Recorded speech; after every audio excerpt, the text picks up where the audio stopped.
გამარჯობა.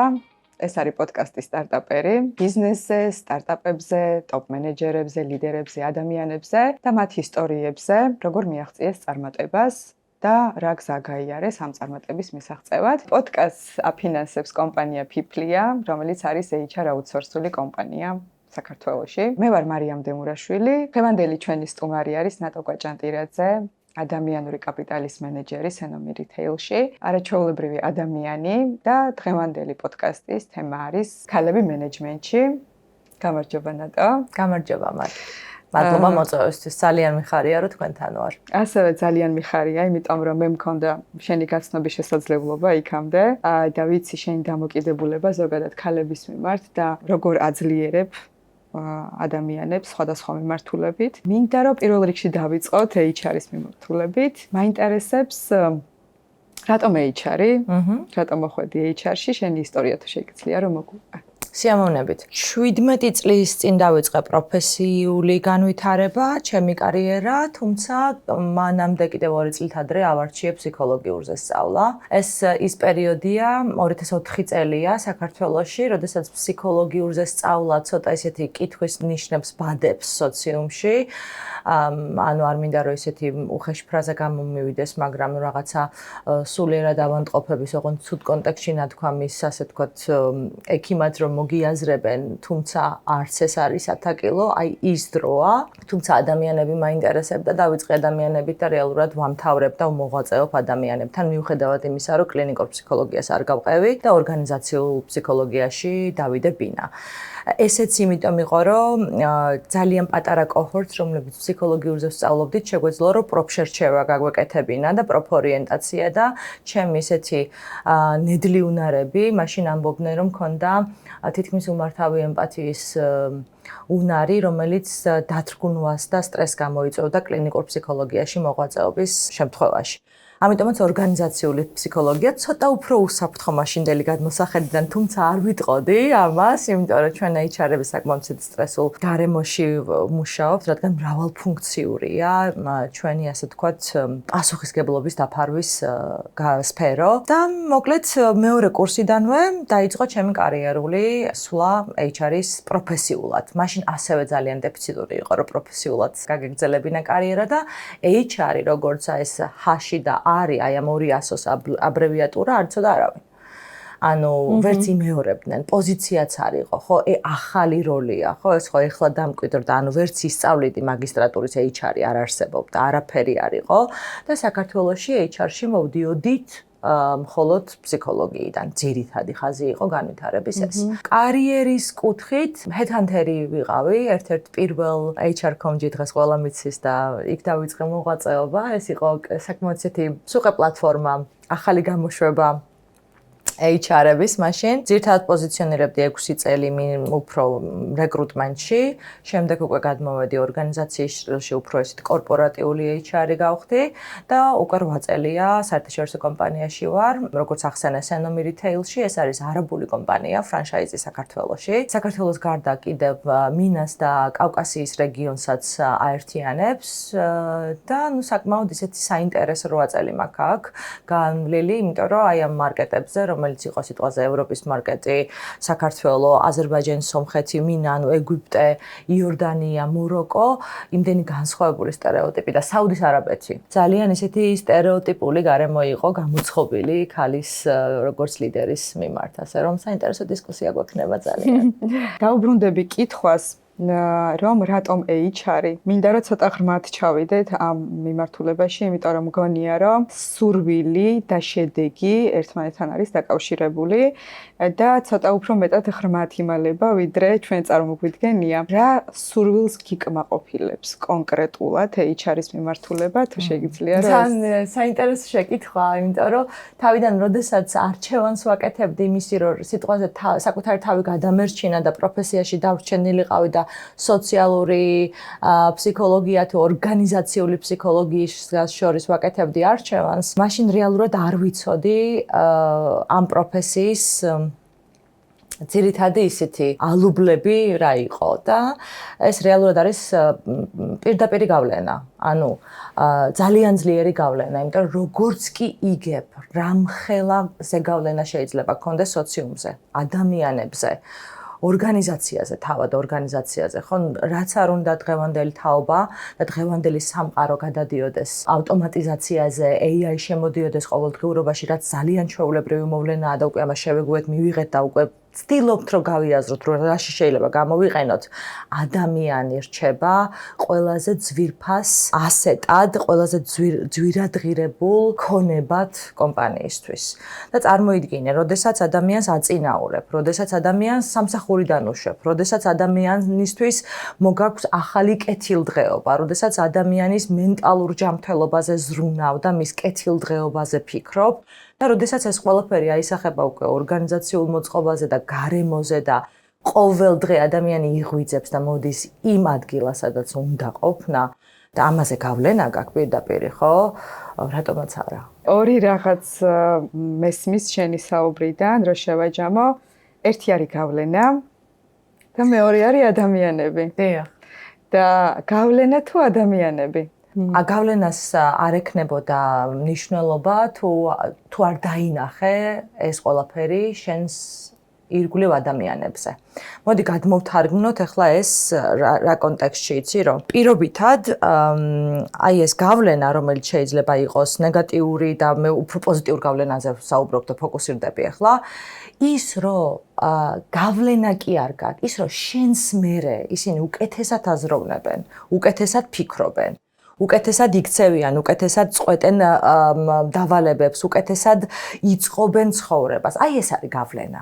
ამიტომ ვიზე დავდივართ ისევ ადამიანებზე. ამიტომ ადამიანები ადამიანები და რეალურად მერე გავლენა, მაგრამ პოზიტიური გავლენა ადამიანების ცხოვრებაზე და ყველაზე დიდი სიამაყით შემიძლია ვთქვა, რომ ჩემი ყველაზე დიდი მიღწევა არის, რომ ჩემი გუნდის წევრები რეალურად ვისთანაც უკვე კარგა ხანი არის მუშაობ, იმას რომ ამჩნევ, რომ ისინი უკეთესად წყვეტენ, უკეთესად ვითარდებიან, უკეთესი ცხოვრება აქვთ და შენი გუნდის წევრები თავიანთი პროფილით ბევრად უფრო ძლიერები არიან ვიდრე შენ და ამას ყოველდღიურად უყურებ და ამით ყოველდღიურად ამაყობს, რა თქმა უნდა, ამაზე კარგი საყურებელი რა შეიძლება იყოს. როგორ წარმოგიდგენი, აი შენ თავს როგორ ხედავ მთლიანად აი ამ პროცესში ადამიანების ტრანსფორმაციის პროცესში შენ სათხარ მანდ? მე ვარ მისაბაძე მაგალითი.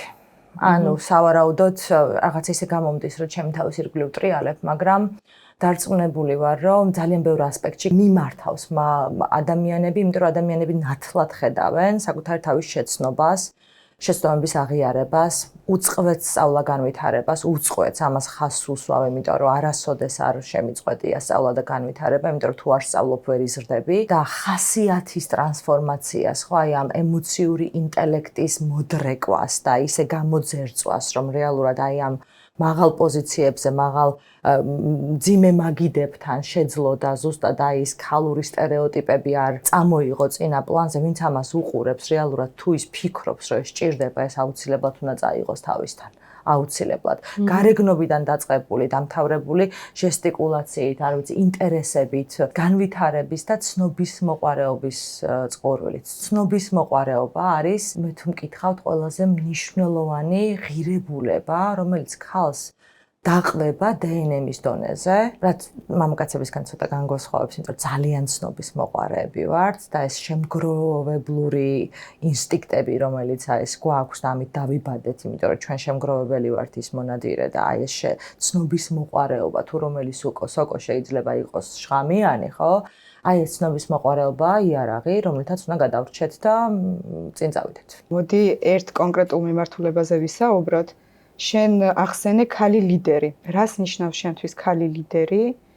ეს პირველი კითხვა არის და ასევე მეორე კითხვა არის ამ შემთხვევაში, როგორია ქალი ლიდერი საქართველოში? მინდა რომ პატარა ესეთი ჩანართი გავაკეთო აქ, რომ ქალი ლიდერი მე ყოველთვის მინდა და ყოფილიყავი კომპეტენტური ლიდერი და არა ქალი ლიდერი. ეს იმდენად მწრგუნავდა, რომ ქალობას გენდერს შესაძლებლობა მაღალი პოტენციალი ქონდა ხელი შეეშალა ჩემი კარიერული მიღწევებისთვის ან თავის დამკვიდრებისთვის, რომ რეალურად თუ რამისთვის ვიბრძოდი და აი რადგან პოდკასტისთვის შინაარსებში ვემზადებოდი, ფიქრობდი ეს დღეები, რომ ანუ რისთვის ვიღწოდი.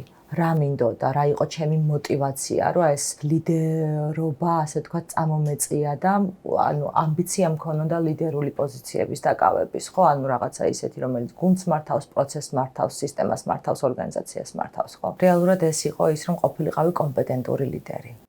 თუმცა ქალი ლიდერი და კაცი ლიდერი, ანუ ქალშიც და კაცშიც უნდა იყოს დაბალანსებული გულწრფელობა, გადაწყვეტილებების სიმტკიცე და გონიერება. ქალი ლიდერი ნიშნავს, რომ გათავისუფლდა შიშებისგან, რომელიც აუცილებელია რო გქონდეს. ანუ ეს შიშები თავიდან გამზადებს იმ განსაცდელისთვის, რომელიც გარემოს მიერ აი ამ ხელა სტრესს და განკიცხვას პერიოდულად მოყვება ხოლმე. ქალსაც და კაცსაც სჭირდება გონიერება. ქალსაც და კაცსაც სჭირდება სიმყარე გადაწყვეტილებებში და გულწრფელობა ურთიერთობებში. უბრალოდ ეს არის, რომ კონკრეტულ გენდერს კონკრეტული ასპექტები გამოსდის უფრო ადვილად, იმიტომ რომ ეს არის თანდაყოლილი ნიჭი.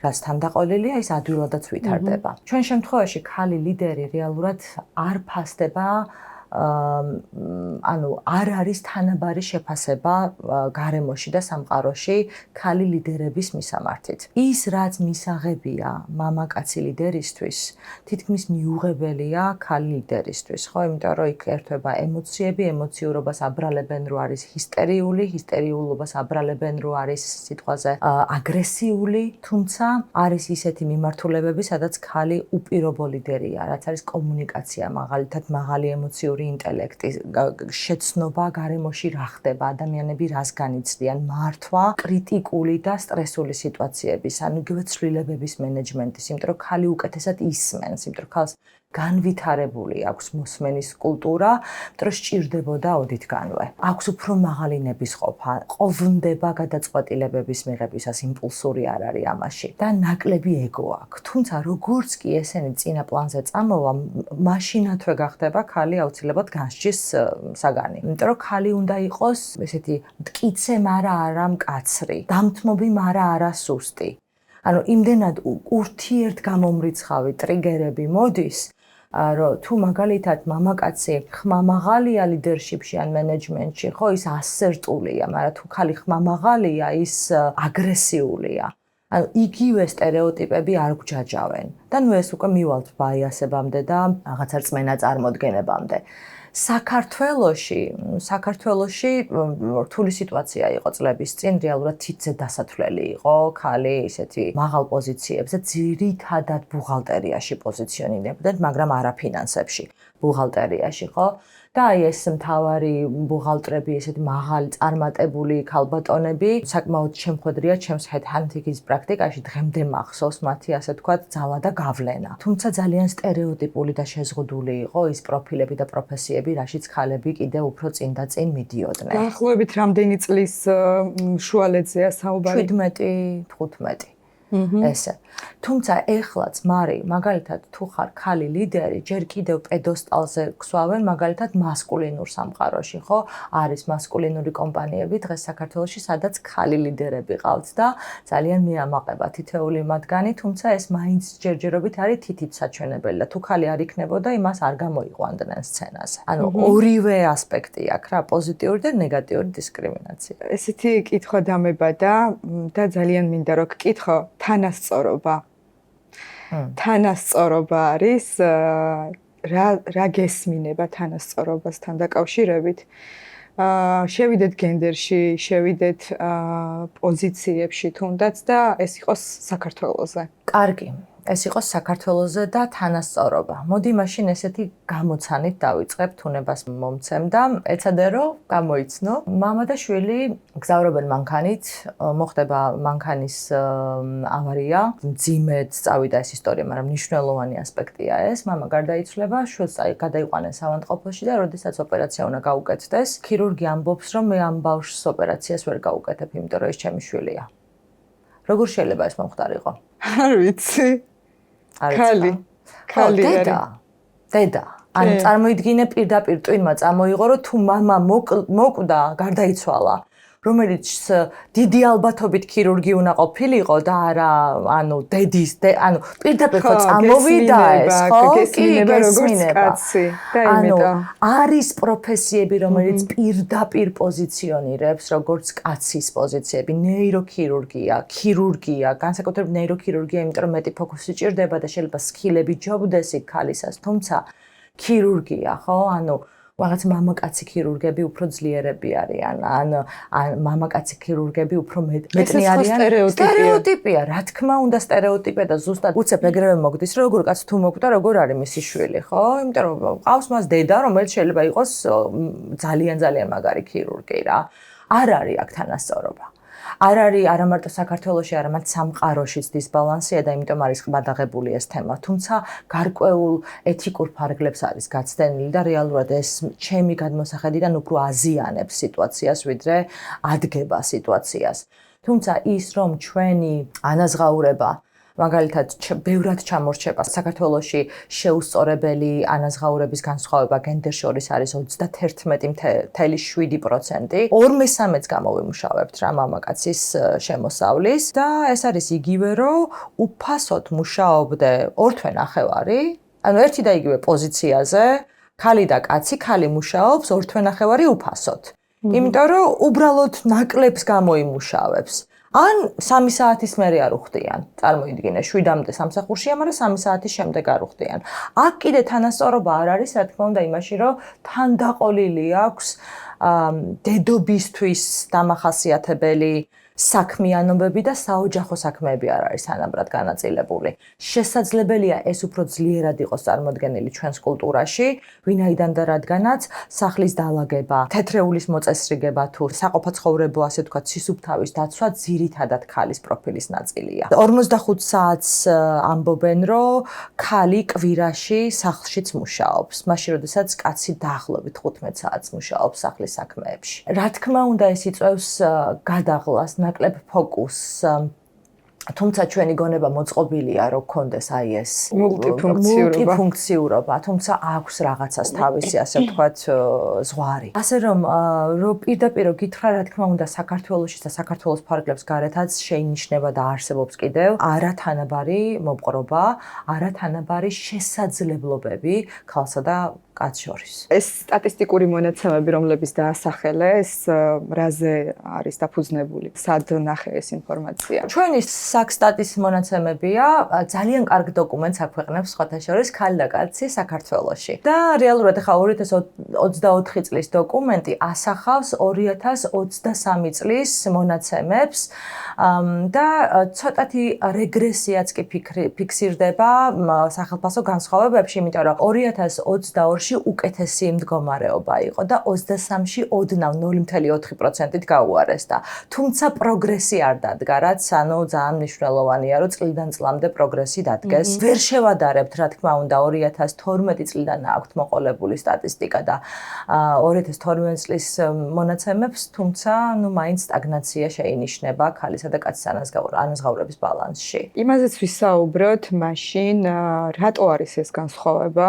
ანაზღაურებას შორის და რა განსხვავება არის ქალსა და კაც ლიდერს შორის შენი გადმოსახედიდან მაინტერესებს. დავიწყებ იმით, რომ რა თქმა უნდა სოციალურ-კულტურული, ასე ვთქვათ, ღირებულებები და ნორმატივები განსაზღვრავს იმას, რომ ეს განსხვავებები დღემდე არსებობს. ქალს თავმდაბლობას ასწავლიან როგორც აუცილებელ კომპონენტს, რომ ეს რაღაცა რომ და თავმდაბლობით ასწავლიან, რომ ეს შენი დუმილი არის თავმდაბლობის უმაღლესი ეშელონი და თუმცა ეს ორივე ერთმანეთს არ ეწინააღმდეგება. შენ შეიძლება იყო თავმდაბალი, მაგრამ ხმამაღალი ამავდროულად, ხო? ანუ თავმდაბლობა არ ნიშნავს დუმილს.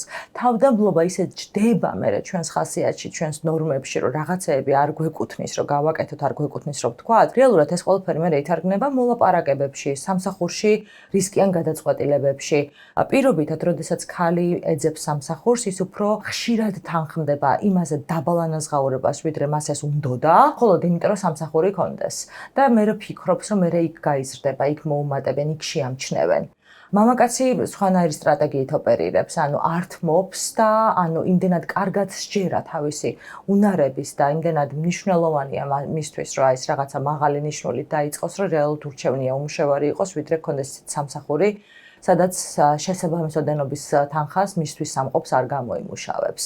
ასევე ხელფასის გაზრდის მოთხოვნებში. ხალხს ძალიან ერიდება, როგორც წესი მორიდებული არის ხელფასის მოთხოვნაში. ამასთან ცდილობს, რომ გაყიდოს უკვე ხელფასის მოთხოვნის მოლაპარაკებებში, გაყიდოს უკვე გაკეთებული საქმე, იმიტომ რომ უნდა დაამტკიცოს, რომ ღირსია, უნდა დაამტკიცოს, რომ შეუძლია, ხო? და ნახე რა გავაკეთე, ნახე როგორი კარგი ვიყავი ამ კონტექსტში ხარშება და წარსულში არავის არ უნდა რომ წარსულის შედეგებისთვის დამატებითი ხარჯი გაწიოს, მაშინ როდესაც მამაკაცი რეალურად ყიდის მომავალს. მამაკაცი ყიდის იმას, რომ მე ამას გავაკეთებ, ეს შემიძლია, მოგება შემიძლია მოგიტანო და რეალურად აი ამ რისკებში, მოლაპარაკებებში ძალიან დიდი განსხვავებაა, რაც საფუძვლად მე ედება უკვე აი ზუსტად აი ამ მდგომარეობას, რაც გვაქვს. და ქალები, რომელიც ვერ ქმნიან ღირებულებებს, ბუნებრივია თუ მით უმეტეს მარტოხელა ქალები არიან. და ისინი ღირებულებას საკმარის ვერ ქმნიან, რომ საპენსიო თავისი ასაკი უზრუნველყონ, ან კიდე შვილებს კარგი განათლება მისცენ. მე რეალურად ეს ამ თაობას ხო ესეთი ქალი ვეღარ ზრდის. და ძალიან ბევრი ქალია დღეს მარტოხელა და თუ მას არ ექნება ფინანსური სტაბილურობა, ის იმ თაობას ვერ გაზრდის, რომელსაც აუცილებელია კარგი განათლება იმისთვის, რომ თავი დაიმკვიდროს სოციუმში. ძალიან საინტერესო საკითხი არის, მე და შენ სანამ დავიწყებდით პოდკასტს იქამდე ვსაუბრობდით იმასთან დაკავშირებით, რომ ვერ მოვიძიე კვლევები იმ ბავშვების, რომლებიც არიან გაზრდილები მარტოხელა დედების მხრიდან. აი ეს წარმატებული ქალები, რომლებზეც ახლა ჩვენ ვსაუბრობთ, ქალები, რომლებიც არიან ტოპ მენეჯმენტში, რა ხდება ბავშვების შემთხვევაში? ეს ცალკე სასაუბრო საკითხი იქნება, ამაზე სხვა დროს ვისაუბროთ, თუმცა ძალიან საინტერესო ამბავია, იმიტომ რომ ქალის როლი არ მინდა რომ ძალიან გენდერულ საკითხში გადავიდე. და ძალიან მოხდეს გარკვეული ხაზგასმები კაცისა და ქალის როლს შორის. უბრალოდ მინდა რომ უბრალოდ ამაზე ვისაუბროთ, განვიხილოთ, გავუზიაროთ ერთმანეთს თვალთახედვა და რაღაცაზე ან შევჯერდეთ, ან არ შევჯერდეთ. შეიძლება ჩემი გადმოსახედიდან არის ესე, ვიღაც შეიძლება მაყურებლის შემთხვევაში აბსოლუტურად რადიკალურად განსხვავებული ხედვა ქონდეს ამ საკითხთან დაკავშირებით, თუმცა ჩემს გამოცდილებას და ჩემს ხედვას გავაზიარებ ქალი ლიდერების და ქალი მენეჯერების შემთხვევაში, ვისთანაც კი მქონია შეხება, რატომღაც ესე დაემთხვა ჩემს ცხოვრებაში, რომ უმრავლესობა 90% ქალების, რომლებიც არიან მენეჯმენტში და ტოპ მენეჯმენტში და ლიდერების პოზიციაზე, არიან მარტოხელები. ცოტა ისეთი სიტყვა არის არასასიამოვნო მარტოხელა. მარტოხელაში იგულისხმება ის, რომ ვერ მოყვება ან არ მოყვება ადამიანს, ქალს, გვერდით ადამიანი, რომელიც გვერდში ეყოლება. კონკრეტულად საქართველოზე მაქვს საუბარი. ის ქალები, ვისთანაც მქონია შეხება, არიან მარტო იგულისხმება ის, რომ არ ყავთ მეუღლე, ან არიან განქორწინებულები, ესე ვთქვათ, არ ყავთ პარტნიორები გვერდში. რა არის მიზეზი ამის? შენ როგორ ფიქრობ? ძალიან რთული კითხვაა, იმიტომ რომ აქ არის ორი ასპექტი. პირველი ის, რომ ეს ქალი ლიდერები ზრდიან შთამომავლობას და თვითონ შეიძლება იყვნენ გაზრდილნი, მარტოხელა მშობლის დედის მიერ და პირობითად მე ესეთი პატერნი მაქვს, იმიტომ რომ მე და დედა ვიყავით მთელი ცხოვრება და დედა ჩემი იყო ძალიან წარმატებული ფინანსისტი, ბეიბი ბუმერია და მაშინ ჯერ კიდე საბჭოთა კავშირში ესეთი მოწყობა იყო, რომ მხოლოდ სახელმწიფო სამსახურები და კოოპერატივები ნაკლებად იყო, ხო, კერძო ბიზნესები და მუშაობდა ფინანსთა სამინისტროში და ქონდა ძალიან კარგი კარიერა და მარტოხელა დედა იყო და ეს იყო ჩემთვის მოცემულობა. ის რომ აუცილებლად სამსახური უნდა მეშოვა, აუცილებლად უნდა განვითარებულიყავი და აუცილებლად უნდა მქონოდა თანამდებობა ან კიდე კარიერული ესეთი მაღალი კიბე, ეს იყო მოცემულობა. იმიტომ რომ ხედავდი დედას დამოუკიდებლობას გადაწყვეტილებებში და ეს მე მომწონდა. რაც შეეხება იმას, რომ ძირითადი პატერნი არის ისეთი, რომ მაღალ პოზიციებზე ქალბატონები და ესეთი წარმატებული ქალბატონები რეალურად კარგავენ აი ამ გზაში. ან ვერ იძენენ საყრდენ პარტნიორებს, ხო? კი, ძალიან ან არ არის გათხოვილი, ან არის განქორწინებული. ეს არის ძირითადი ხაზი ასეთი ქალბატონების. ბევრი მიზეზი შეიძლება იყოს, რა თქმა უნდა, მაგრამ ძირითადი მიზეზი ალბათ არის ის, რომ ჯერ კიდევ საზოგადოება არ არის მზად უხერხულობის გარეშე შეხვდეს წარმატებულ ქალს. და თუ იგივე წარმატების ნიშნულზე ვერ მიყვება მას მისი პარტნიორი, აქ დიდი დოზით დათრგუნვა არის, იმიტომ რომ იცვლება გენდერული სიტუაცია მივხვდი.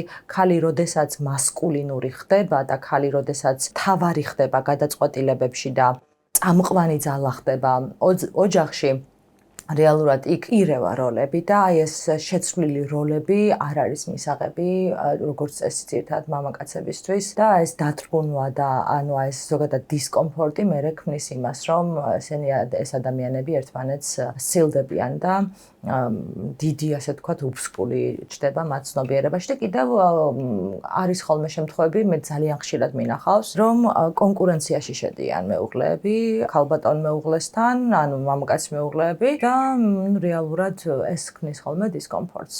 როგორი შეგრძნება მრჩება იცი ახლა რა საუბრობ რომ შენ აღქმაში როდესაც ქალი აღწევს წარმატებას და გადადის რაღაცა გარკვეულ ეტაპებს ეს ლეველებს გადადის ერთი საფეხურიდან მეორეზე და ადის რაღაცა გარკვეულ ნიშნულზე პირველი ამისთვის სჭირდება მასკულინური ენერგია და შესაბამისად მასკულინურ ენერგიაში რო შედიხარ ჩემთვის ჩემი გადმოსახედიდან არის ის რომ შენ შედიხარ კაცურ ენერგეტიკაში მარტივად რო ვთქვა და ქალი თავისი არსით და მნიშვნელობით ასევე ჩემი გადმოსახედიდან არის ფემინური არსება არ ვთვლი რომ რომელიმე ქალს აქვს იმის სურვილი შინაგანად დაბადებიდან რომ მას მასკულინური ენერგია ქონდეს მეტი იმ გამოწვევებიდან გამომდინარე რა გამოწვევების წინაშეც დგას ხოლმე ის არის იძულებული თავდაცვითი მექანიზმი. კი, შევიდეს ამ როლში,